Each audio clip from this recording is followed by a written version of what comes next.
Ang kwento ni Tomby. Ang kwentong ito ay hango sa totoong buhay. Mula ito sa isa nating tagapakinig. Naitago na lang natin sa pangalang Adan.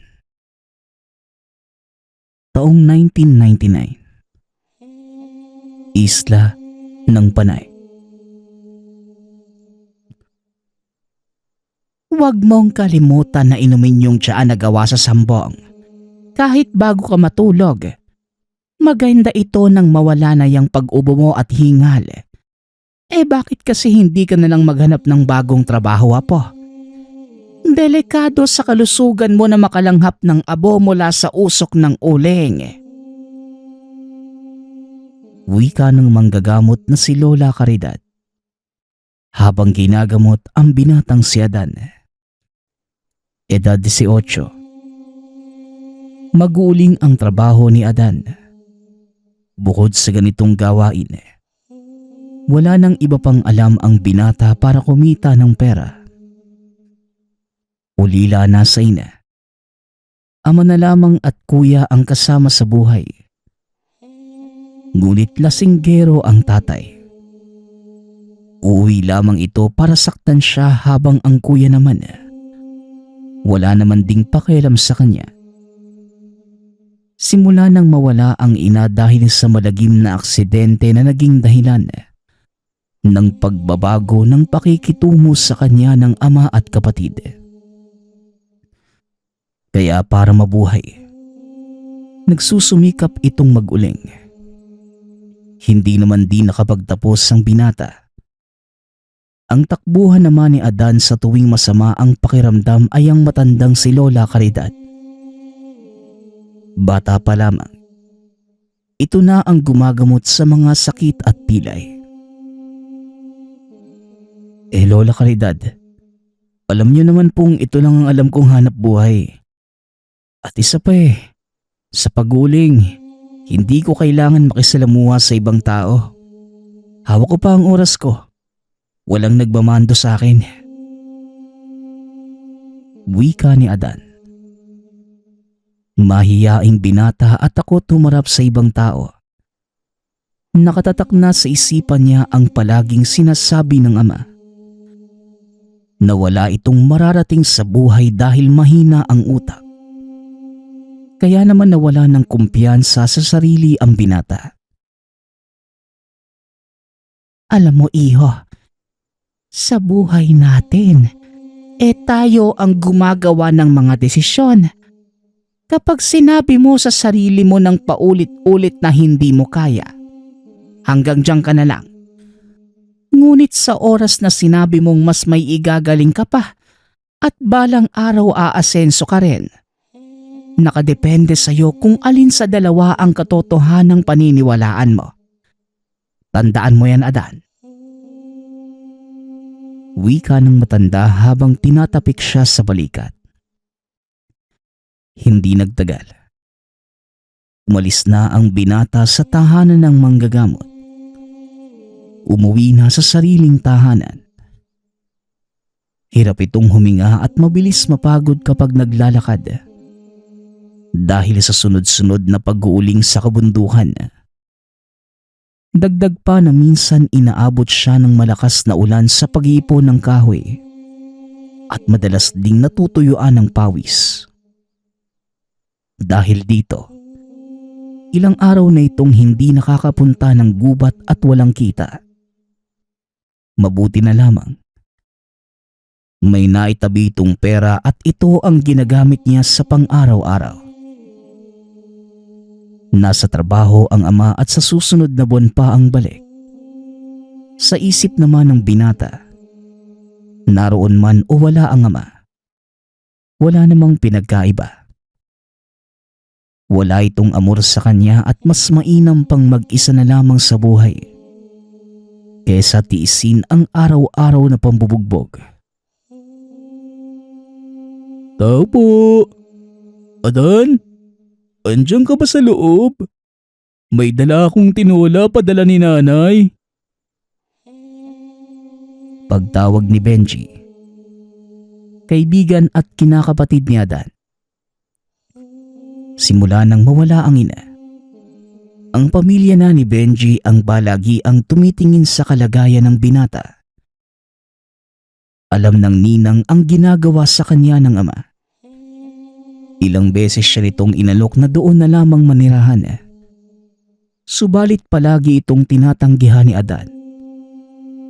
Dahil para sa kanya, mapapatawad at mapapatawad pa din siya ng ama. At balang araw babalik din ang kapayapaan sa tahanan. Nag-abala ka pa, Benji. Pakisabi kay ninang maraming salamat ha. Busog pa naman ako eh. Kakakain ko lang kanina doon kila Lola Caridad eh. Naabutan kong nagluluto ng ginataang langka. Wika ni Adan. Napansin naman ni Benji ang biglaang pagpayat ng kaibigan. Kaya labis ang pag-aalala nito. Alam mo tol, mabuti pa itigil mo na yung paghuling mo. Hindi talaga yan nakakabuti sa'yo eh. Ilang beses ka na bang nagkasakit dahil dyan? Puno na yata ng alikabok ng uling yung baga mo. Kaya ang mabuti pa, sumama ka na lang sa pangaso nila Tio. Ang alam ko, darating sila dito sa Makalawa. Sakto, mataas magbayad yun. Lalo na kapag madami kayong nahuli. Wika ni Benji. Sinabi naman ni Adan na pag-iisipan niya ang alok ng kaibigan. Ayaw din naman niya na merong ibang tao sa paligid na kailangang kausapin. Ngunit iniisip na niyang itigil ang pag-uuling. Isa pa sa tagal niya sa gubat, nahasa na rin ang galing niya sa pangangaso at paglatag ng mga bitag. Kinagabihan, habang umiinom ng tsaang mula sa manggagamot, napaisip si Adan. Paano kaya kung subukan niyang sumama sa pangangaso? Gagamitin niya ang kita para makabili ng kahit 2 pirasong baboy at mga sisiw. Naiisip ng binata na mag-alaga na lamang ng hayop na pwedeng pagkakitaan. At isa pa, malawak naman ang lupa kung saan nakatirik ang bahay. Kaya nang sumunod na Martes, muli siyang dinaanan ni Benji at sinabing nakauwi na si Tio Gregor. Gusto siyang makausap kung interesadong sumama sa pangangaso. Kadalasan itong hinuhuli ay mga baboy ramo, mamahaling ibon, unggoy at usa. Palipat-lipat lamang ito ng bayan. Iligal na gawain kaya kapag nag-init na ang mga mata ng otoridad, lumilipat lamang sila ng gubat. Hindi ito totoong tsuhi ni Benji. Tiyo lamang ang tawag dahil nililigawan nito ang ina. O Adan, nasabi sa akin ng pamangking ko na kabisado mo ang kagubatan. Tamang-tama. Dito kami mamamalagi ng grupo sa susunod na 2 linggo. Baka gusto mong sumama sa aming mga aso. Bibigyan kita ng porsyento sa bawat hayop na makukuha natin dito. Ano sa palagay mo? Alok ni Tio Gregor. Balbas sarado ito at may takip ang isang mata. Madami din itong peklat sa katawan at braso. Naisip naman ng binatang mahirap tanggihan ng alok sa kanya. Lalo na't malaking halaga yon kapag nagkataon. Matutupad na rin ang pangarap niyang babuyan at manukan. Sige po, sasama po ako. Isa pa, gusto ko na din pong tumigil sa paguling. Huwag ho kayo mag-alala. Parang pangalawang tahanan ko na po ang gubat at kabisado ko po ang bawat sulok. Wika ng binata. Dahil sa napagkasunduan, naghanda na si Adan sa mga kagamitan sa pagpasok sa gubat. Bago ang araw na yon, muli siyang dumaan sa manggagamot na si Lola Caridad. At ipinaalam na sa wakas, may paraan na ito para tumigil sa pag-uuling kapag natapos ang pangangaso sa loob ng 2 linggo. Ngunit sa ibinalita ni Adan, mas nag-alala sa kanya ang matanda. Alam mo, Iho, hindi ako ayon sa gagawin yung paggagambala sa kagubatan. Masyado na itong luma at Diyos lang ang may alam kung anong uri ng mga hayop ang naroon. Mga mababangis na nilalang ang nananahan dito. Pero kahit ganon, ito ang pinili mong landas.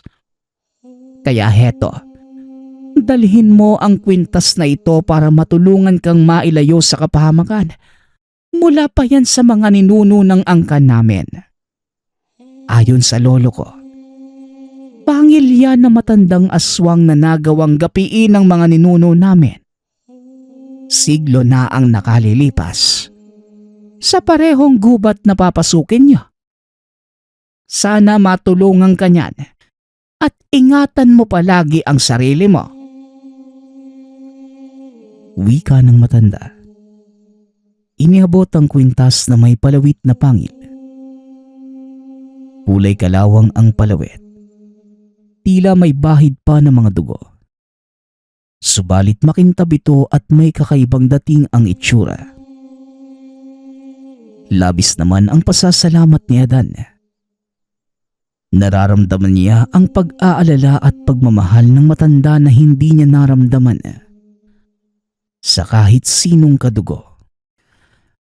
Pagsapit ng araw at Pasko, kagaya ng usapan, naghintay lamang si Adan sa bukana ng kakahuyan. Bukod sa kanya ay kay Tio Gregor. May 4 pa silang makakasama na kasabay na dumating ni Gregor sa baryo. Nakita niya ang mga kagamitan nitong sopistikado at halatang pangaso lamang ang ginagawang hanap buhay. O bata, mabuti na ba na nagpakita ka? Buong akala ko uurong na ang buntot mo eh. Ang mabuti pa, mauna ka na't ipasyal mo kami sa loob ng sinasabi mong 2 mong tahanan. Wika ni Tio Gregor na tila nang aasar pa. Blanko lamang ang mukha ni Adan at tila hindi naintindihan ang biro ng lalaki. Nagsimula na ito papasok sa kakahuyan at pinangunahan ang grupo. Magagaling ang mga kasamahan ni Tio Gregor. Alam nila ang mga marka ng mga hayop sa puno. Alam din nila kung saan ang pinakamagandang parte para maglatag ng mga bitag. Ayon kay Gregor, walang ibang gagawin si Adan kundi sumama at gabayan sila sa loob ng kakahuyan para mapabilis ang pangaso. Ganoon naman ang ginawa ng binata. Nakamasid at inaaral ang mga bagong kaalaman sa pangaso mula sa mga veteranong kasamahan. Hindi nagtagal, nakahuli na ang mga ito ng ibon. May baboy ramo ding kumagat sa bitag. Ngunit wala pa doon ang hinahanap ng grupo.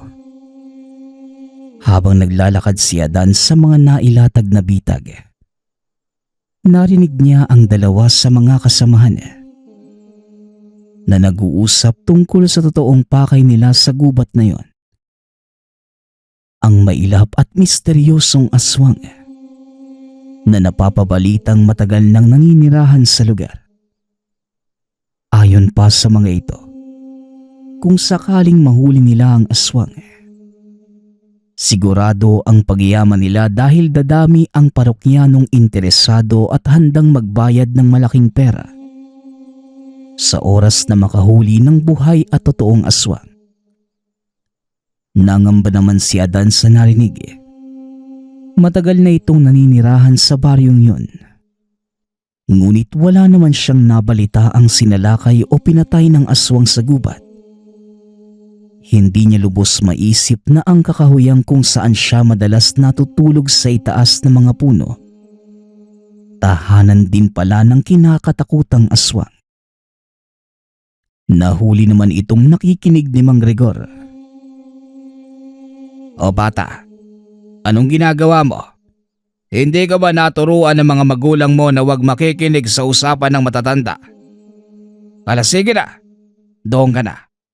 Dito na tayo magpapagabi sa gubat nang mabantayan natin ang mga bitag natin. Wika ni Gregor. Nakayuko namang sumunod ang binata. Pumunta sa lugar kung nasan ang mga kagamitan. Malapit na sila sa pusod ng gubat at kahit magpaputok pa sila ng baril, wala nang ibang makakarinig.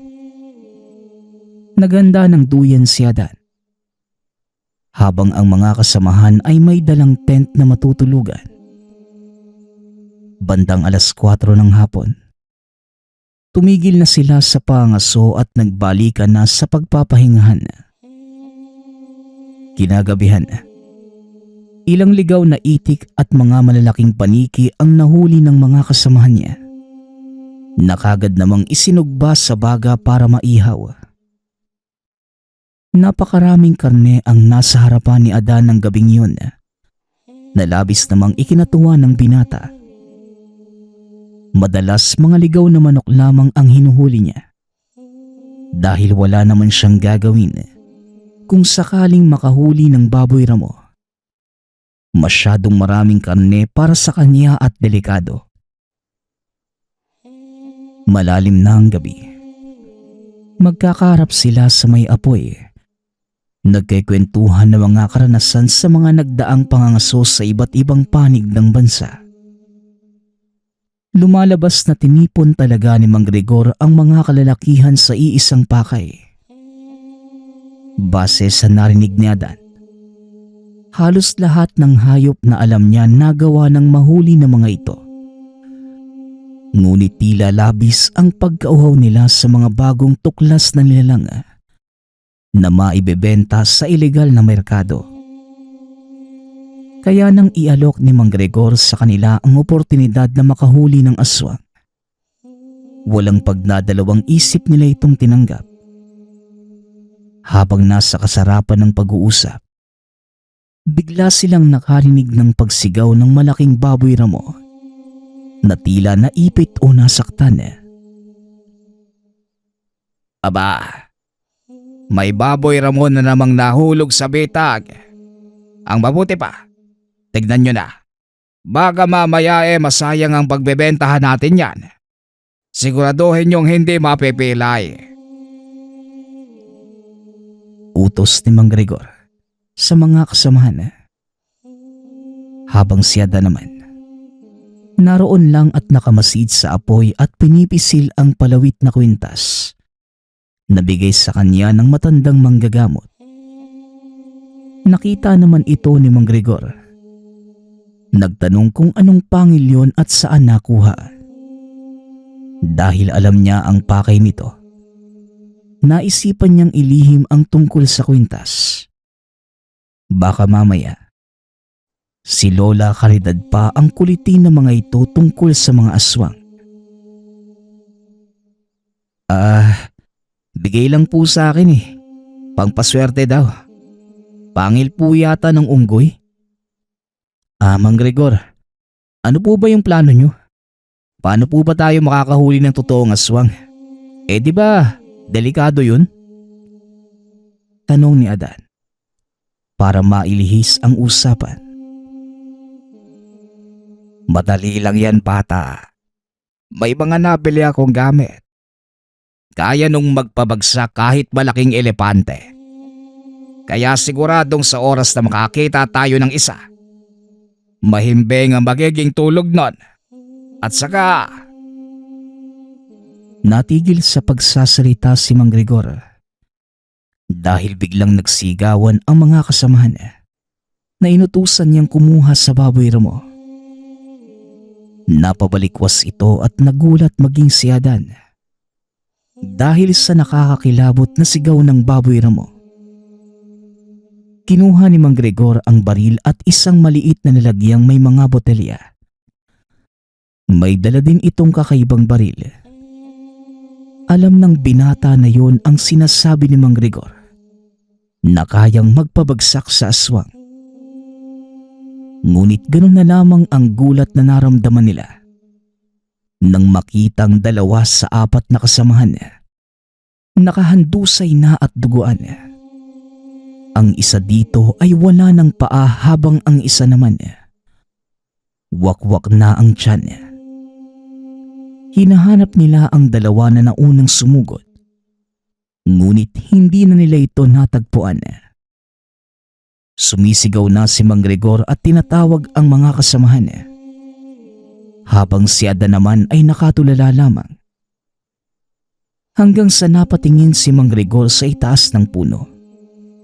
Nakita niya ang nilalang.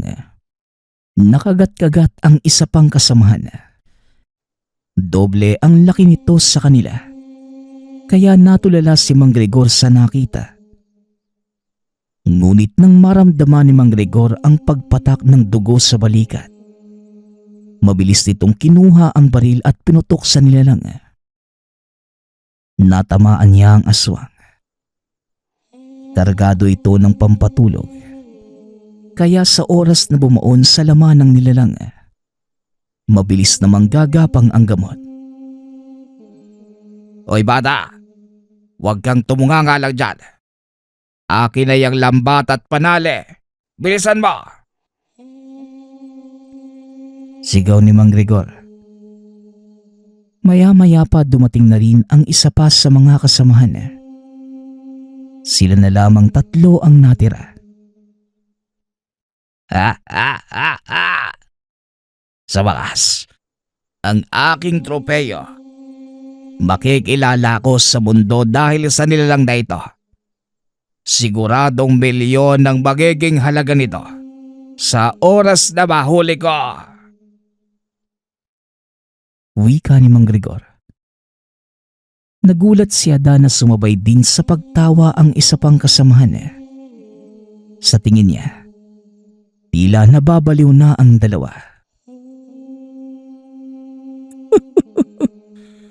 Sa wakas, amo, mayaman na tayo.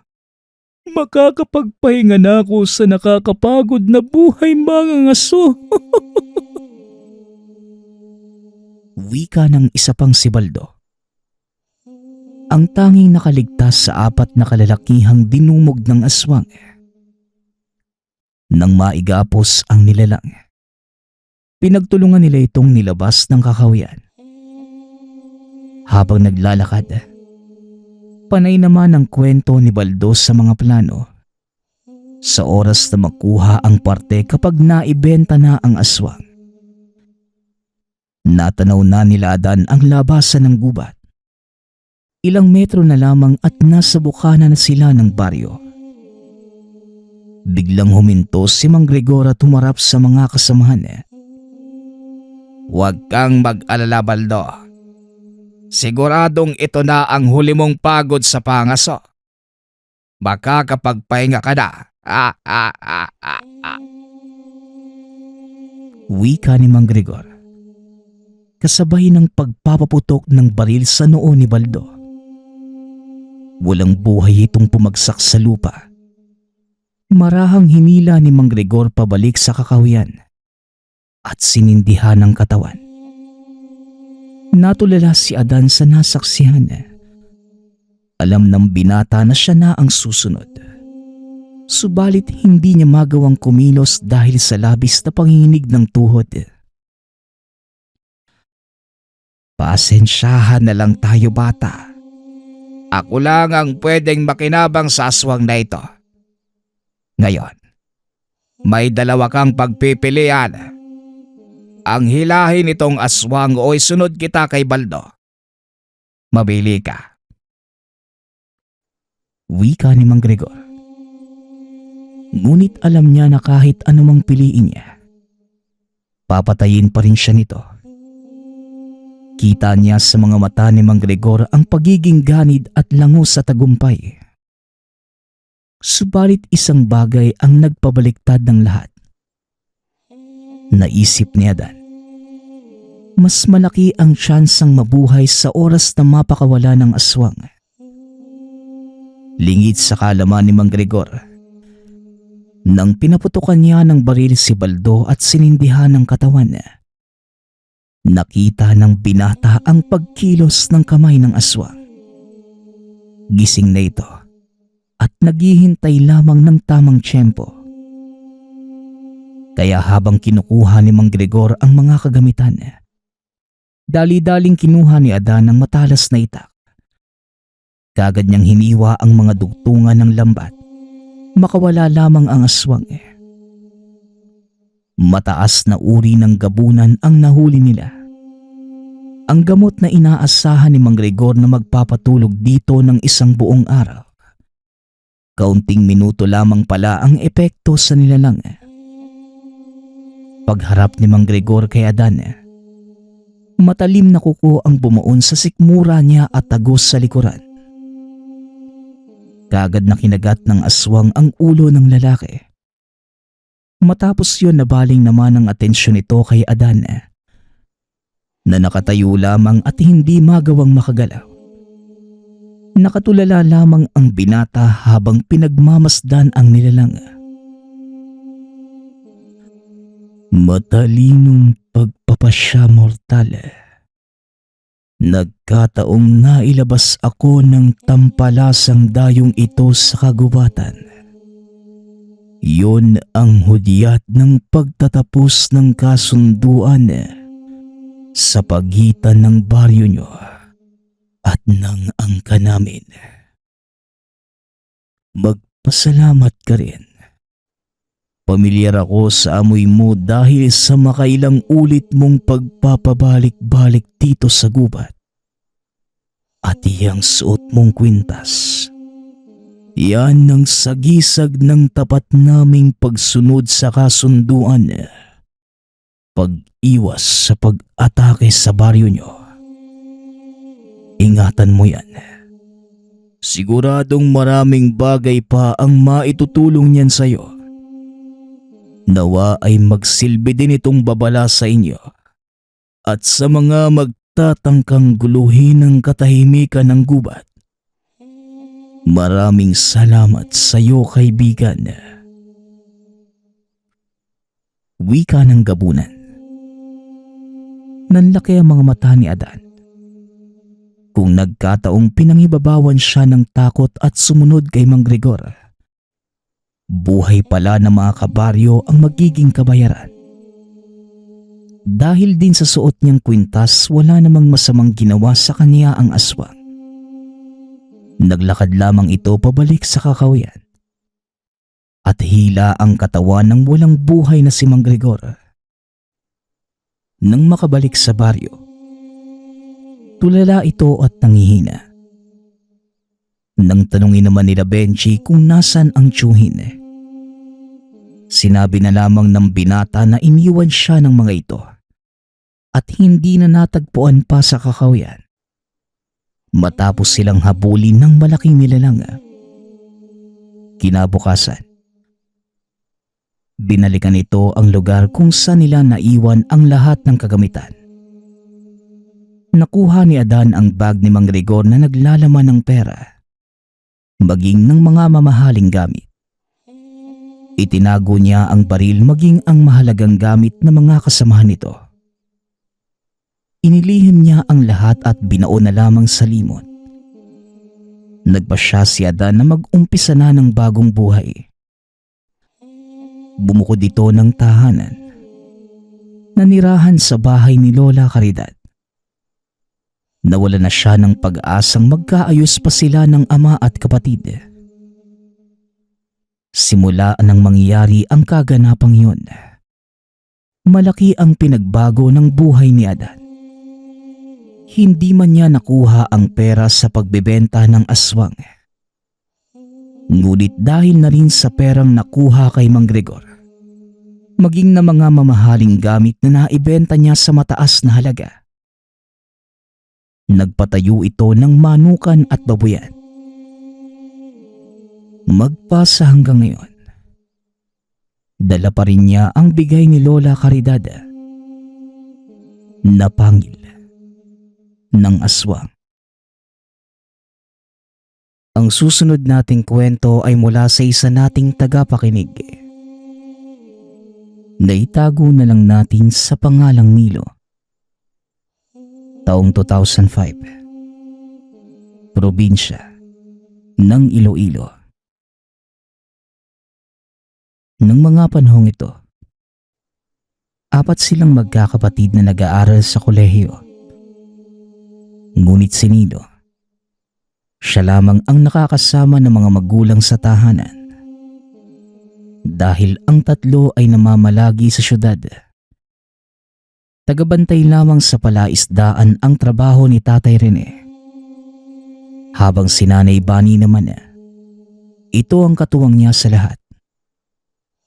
Dahil hindi mapagkasya ang kinikita ni Tatay Rene sa palaisdaan, kaya nagpasya ang mag-asawa na magtayo ng maliit na tindahan. Lahat ng pwedeng itinda, ginawa na ni Nanay Bani matulungan lamang ang asawa sa pantustos ng araw-araw. Ano kaya kung manguha ako ng maiuuling doon sa kabilang palaisdaan? Total, mahal naman po yung kapag inaangkat ni nanay sa palengke. Kaya ko naman po yun. Sayang po ang yayabong ng mga puno ng ipil-ipil. Maganda pa naman yung gawing uling. Uwi ka ni Nilo. May pasok ka pa, Nilo. Maganda naman yung iniisip mo. Pero ang inaalala ko, baka makaapekto yan sa pag-aaral mo. Hayaan mo na muna ako. Ako na lang ang mag-iipon ng mga kahoy. Hindi bale. Hahanap tayo ng paraan at oras para dyan. Tugon ni Tatay Rene. Uling? Mag-uuling kayo? Aba Rene, noong nakaraan lang sinabi mong bawal pakialaman yung mga puno doon. Natatakot ka na baka may nakatira. Tapos ngayon, nagbabala kang maguling.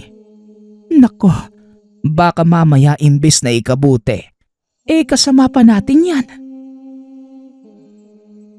Sabat ni Nanay Bani nang marinig ang pinag-uusapan ng mag-ama. Ang kabilang bahagi ng palaisdaan, may lapad itong halos 200 ektarya.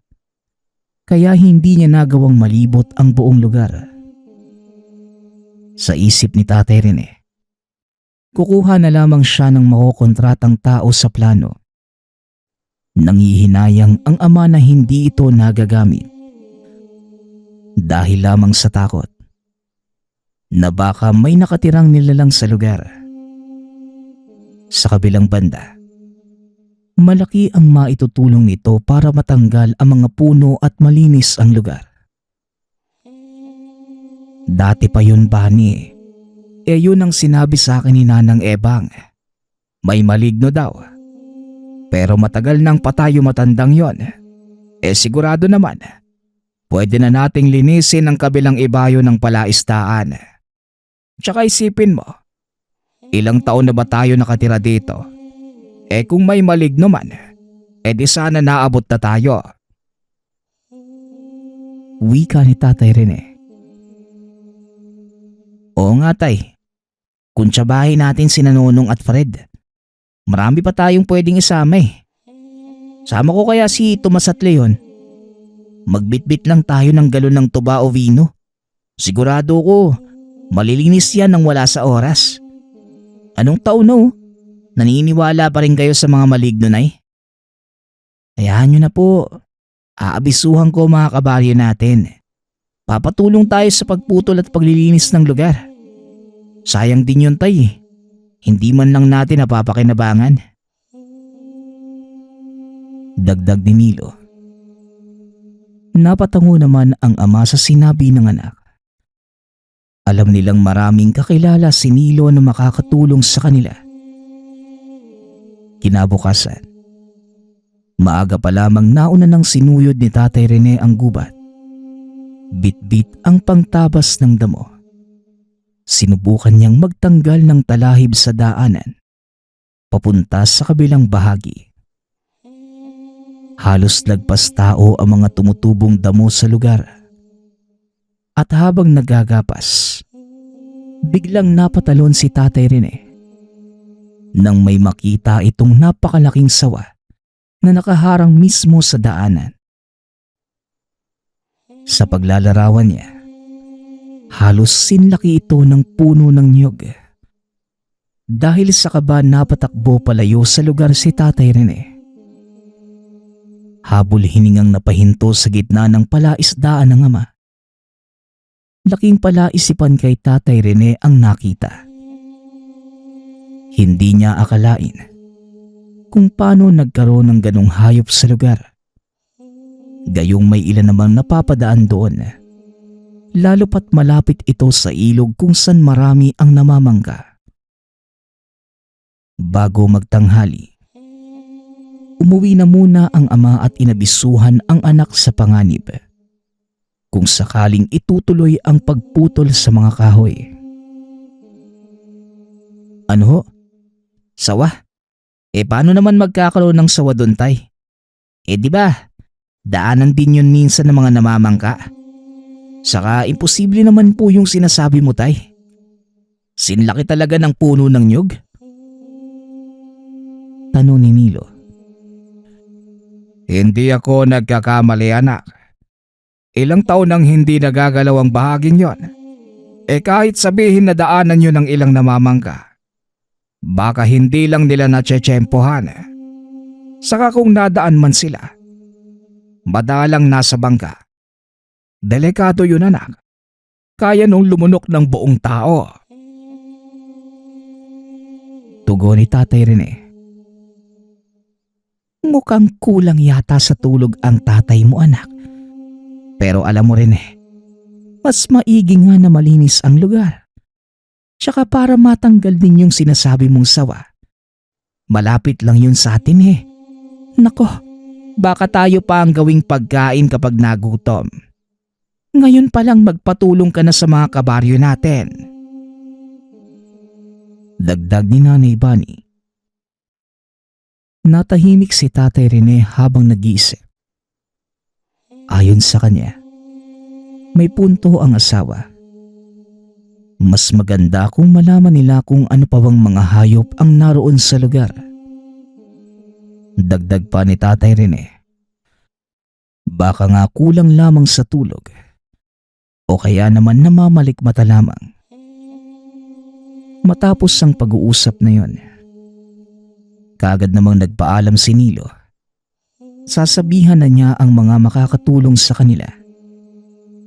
Ayon sa binata, kukuha siya ng 5 o higit para mas mapabilis ang mga gawain. Naabutan niya sa labas ang mga tambay na tumatagay. Hindi naman nagdalawang isip si Nilo na sabihin sa mga ito ang plano. Oy Nilo, halika boy, langay nga muna. Mga pare, paupuin niyo muna ang gwapo nating bisita. Wika ni Fred. Nako, salamat. May gagawin po ba kayo bukas? Si tatay kasi naghahanap ng pwedeng makasama. Magpuputol lang sana ng mga puno at talahib doon sa kabilang parte ng palaisdaan. Kailangan sana namin yung tulong nyo Tugon ni Nilo. Di ba delikado sa lugar na yun? May sinabi tungkol doon si Nanang Bebang. Pinilinan niya ang tatay mo na wag aabot sa kabilang ibayo ng palaisdaan Ayon sa matanda, pinamumugaran ng mga maligno ang lugar. At sa pagkakaalam ko pa nga, hindi lang yun basta mga maligno. Kung napansin niyo yung mga malalaking puno, kahit ako natatakot kapag napapadaan lang ang bangka ko sa gilid nun Wika ni Nonong. Abay, matagal na panahon na yung sinasabi mo, Nonong. Kung may maligno sa lugar, di sana wala nang dumadaan ng mga namamangka. Sa pagkakaalam ko, Si Rigor doon lagi dumadaan sa lugar na yon. Pero wala namang sinasabi patungkol sa maligno. Ang sabihin mo, hindi naman yun sigurado si Nanang Bebang. Kung may naninirahan talagang ibang nilalang doon, hindi nga yun makalis ng bahay. Kaya Nilo, sabihin mo sa tatay mo sasama ako ha. Sayang naman yung kung sakali.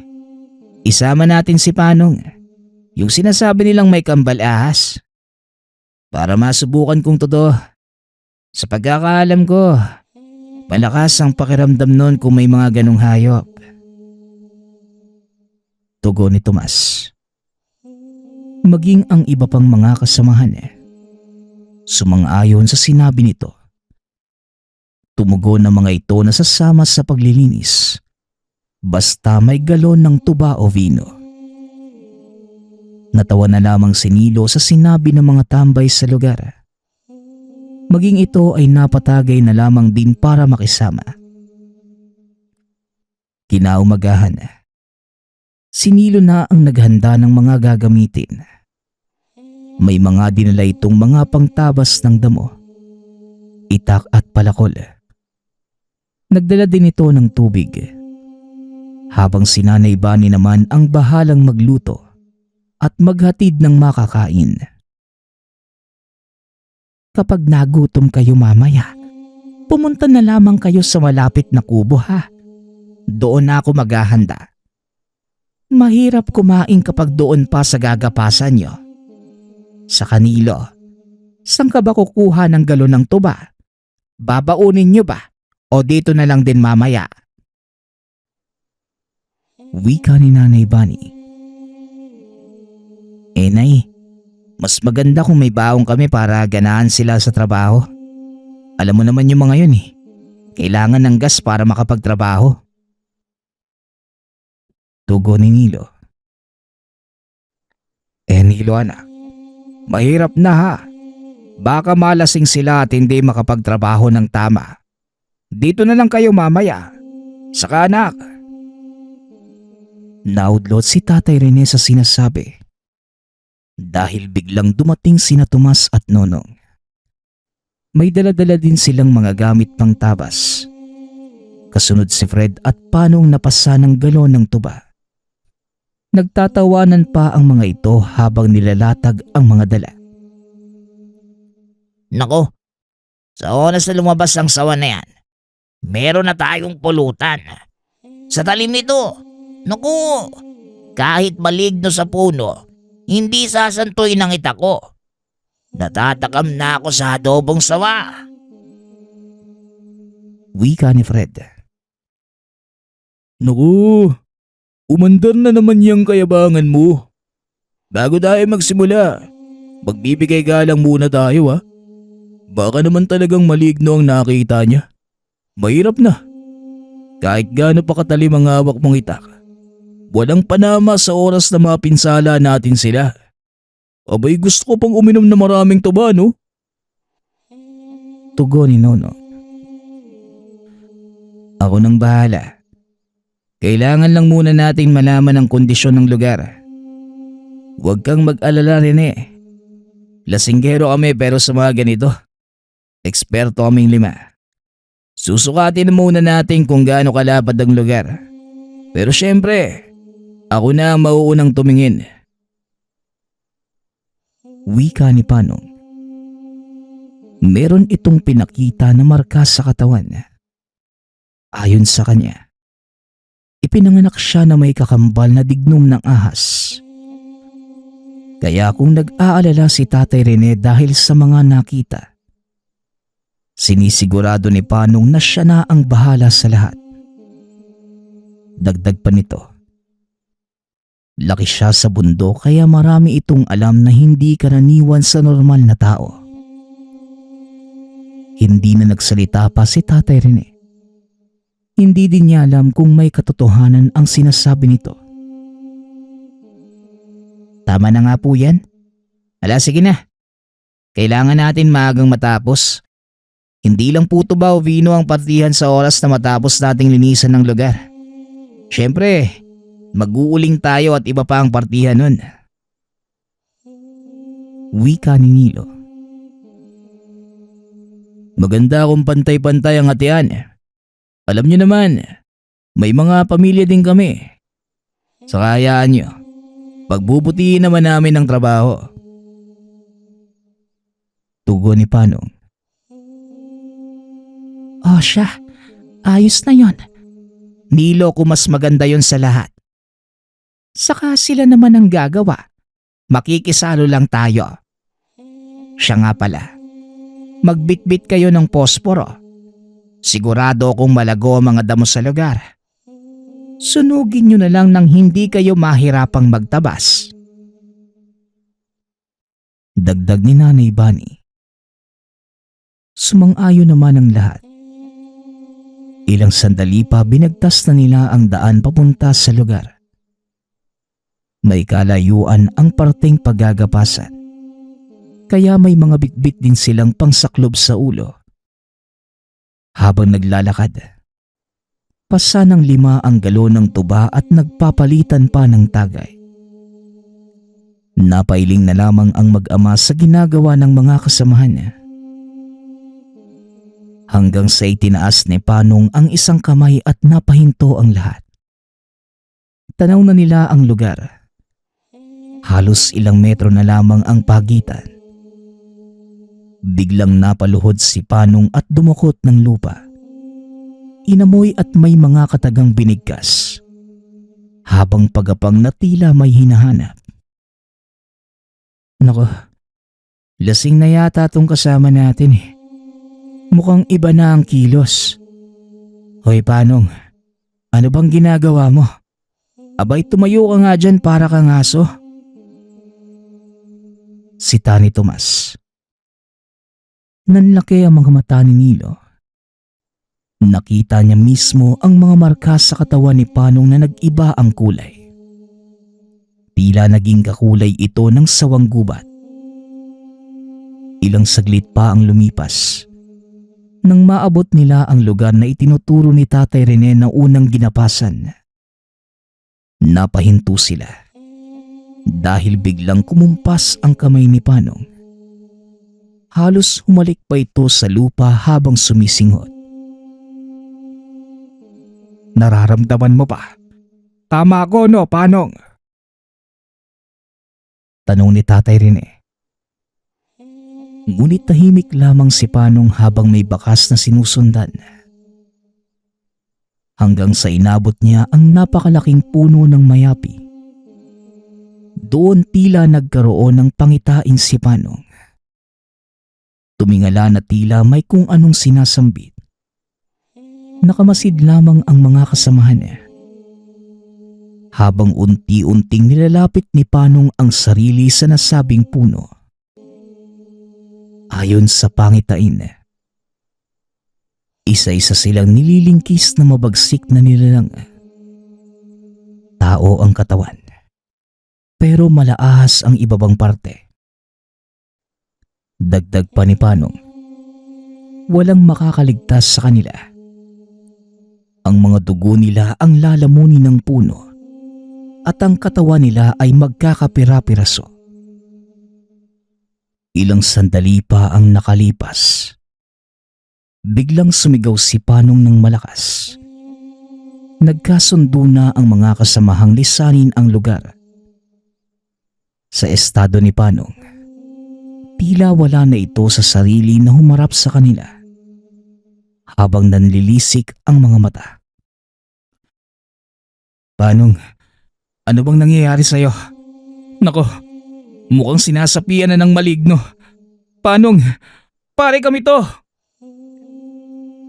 Wika ni Tomas. Nalinte ka na. Takbo! Anak, iba na yan! Kailangan na nating makalis dito. Diyos ko, Panong! Dagdag ni Tatay Rene. Tay, paano po si Panong? Diyos ko, Panong labanan mo yan? Tugon ni Nilo.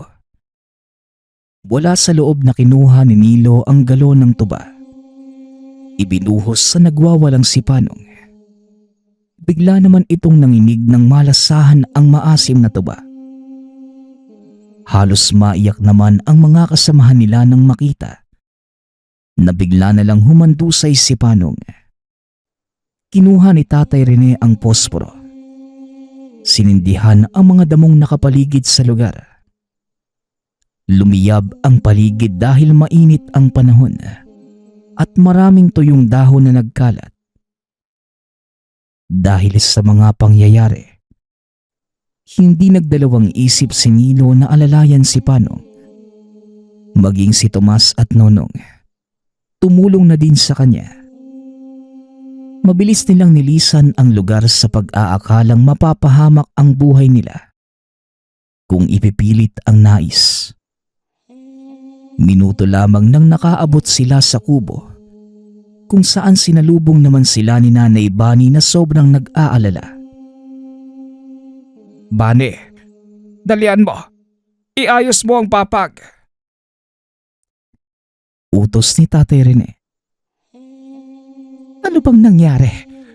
Diyos ko, bakit walang malay si Panong? Saka, nasa na ang mga gamit na dala ninyo? Tanong ni Nanay Bani. Natahimik ang lahat.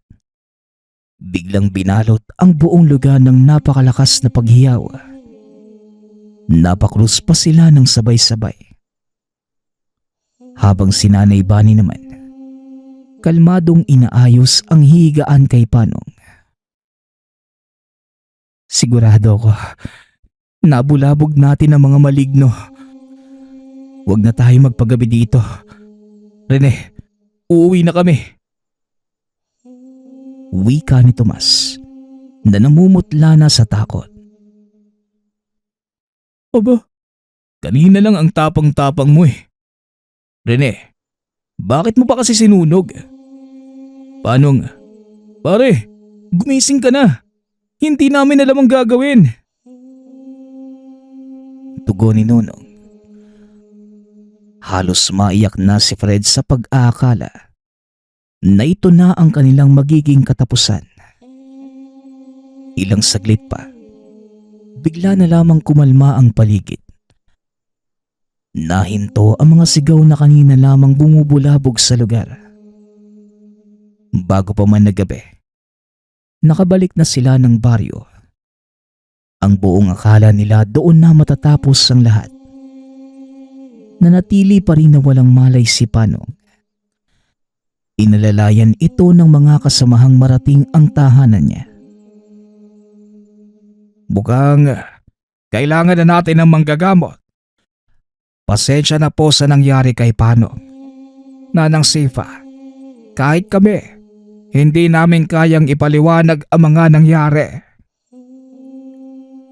Wika ni Tatay Rene. Ngunit kalmado lamang ang ina ni Panong. Ni hindi ito tumugon sa sinabi ng mga kasama ng anak. Bagkus, inunang sinuri ang kalagayan ni Panong. Hinawakan ang pulso ng anak. Ilang minuto na may sinasabing katagas sa walang malay na si Panong. Albularyo po ba kayo, Nanang Sipa? Tanong ni Fred. Siniko naman ni Nonong ang kaibigan. Ngunit nanatili na walang tugon sa matanda. Tumayo ito at kumuha ng luya. Pakiayos ang anak ko dito. Saka kayo, huwag kayong aalis. Kailangan niyong magpagpag. Kahit hindi niyo sabihin, ramdam ko ang negatibong enerhiyang buwabalot sa inyo. Hindi ako albularyo. Pero sa nakikita niyo, sa akin naman ni Panong ang mga marka niya. Wika ni Nanang Sifa. Namangha ang lahat nang makita na maging ang matanda. May mga marka na kagaya kay Panong. Ngunit pilit itong tinatago ng matanda kaya wala sa kanilang nakapansin. Sinabi din ni Nanang Sifa ang lahing pinagmulan habang sinasagawa ang ritual. Gamit ang luya, Ilang beses hinipa ng matanda ang bunbuna ng anak. Sa pangpitong ihip, biglang nasamid si Panong. Kasunod ng pag-ubo at pagdilat ng mga mata. Napangiti naman si Nanay Sifa at tinanong ang anak. Kumusta ang pakiramdam mo, anak? Huwag mo na munang pilitin. Ipahinga mo muna at ako nang bahala sa mga kasamahan mo. Wika ni Nanay Sifa. Hindi na nagsalita pa si Panong. Bagkus ay hinayaan na lamang sa ginagawa ang ina. Na malawakang pagpapagpag sa mga kasamahan. Bago magdilim natapos na si Nanang Sifa. Binigyan niya ng marka ang noo ng mga kasama ng anak. Ayon sa matanda, proteksyon ito kung sakali mang masundan sila ng maligno. Dagdag pa niya, huwag na munang babalik sa palaisdaan sina Tatay Rene. Bagkus palipasin muna ang malawakang pagsusuri. Hindi lang sa presensya kundi maging sa nagambalang lugar. Ramdam ni Nanang Sifa na hindi magiging madali. Ngunit sinabihan niya ang mga ito na maghanda anuman ang magiging kapalit ng ginawa. Mapapansin ang malaking pagbabago sa lahat. Ilang buwan lamang ang nakalipas. Namatay si Tatay Rene sa hindi malamang dahilan. Nasundan ni Fred at Nonong. Palaisipan sa lahat ang dahilan ng kanilang pagpanaw. Sa kasalukuyan, nanatili sa isipan ni Nilo ang mga pangyayari. Hindi nila nilisan ang lugar. Bagkus nanatili silang bantay sa palaisdaan. Si Nilo ang naging kahalili ng ama dahil ayon dito. Anuman ang nangyari, kaakibat yun ang naging desisyon. Hindi nila naisip ang mga elemento at nilalang na pwede nilang magambala. Nagpapasalamat nga pala ako sa lahat ng sumusuporta sa ating channel. Nawa ay patuloy niyong suportahan at pakinggan ang ating mga kwento. Hanggang sa muling pakikinig.